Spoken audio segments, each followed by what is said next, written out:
भर्तरी उज्जैन के एक महान राजा थे।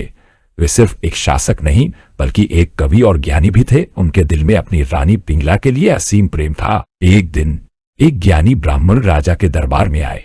उन्होंने राजा को एक सुनहरा चमकता हुआ फल भेंट किया। महाराज, ब्राह्मण ने कहा, यह अमरत्व का फल है, इसे खाने वाला कभी बूढ़ा नहीं होगा।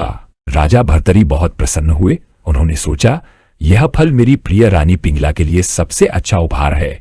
वह हमेशा जवान और सुंदर रहेगी। और उन्होंने वह फल रानी को दे दिया। लेकिन रानी पिंगला का दिल राजा के लिए नहीं बल्कि महल के सेनापति के लिए धड़कता था। उसने सोचा, यह फल मेरे प्रिय सेनापति के लिए है, और उसने वह फल सेनापति को दे दिया। सेनापति का दिल भी किसी और के लिए धड़कता था। वह एक सुंदर नर्तकी से प्रेम करता था। उसने सोचा, यह फल मेरी प्रेमिका के लिए है, और उसने वह फल उस नर्तकी को दे दिया। नर्तकी बहुत समझदार थी। उसने सोचा, मेरा जीवन राजा की कृपा से ही सुखी है। यह फल राजा के पास ही होना चाहिए। और वह फल लेकर राजा के पास गई। जब नर्तकी ने वही फल राजा को भेंट किया तो राजा हैरान रह गए। उन्होंने फल को पहचाना। यह वही फल था जो उन्होंने अपनी रानी को दिया था। राजा को सब कुछ समझ आ गया। उनकी रानी का प्रेम झूठा था। उनका अपना प्रेम व्यर्थ था।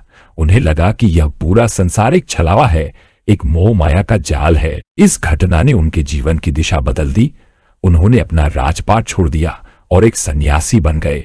वे सच्चे ज्ञान की तलाश में निकल पड़े। भर्तरी ने अपनी यात्रा में 3 महान ग्रंथ लिखे, नीति शतक, वैराग्य शतक और श्रृंगार शतक। उन्होंने दुनिया को सिखाया कि सच्चा सुख धन या प्रेम में नहीं बल्कि आत्मज्ञान और वैराग्य में है।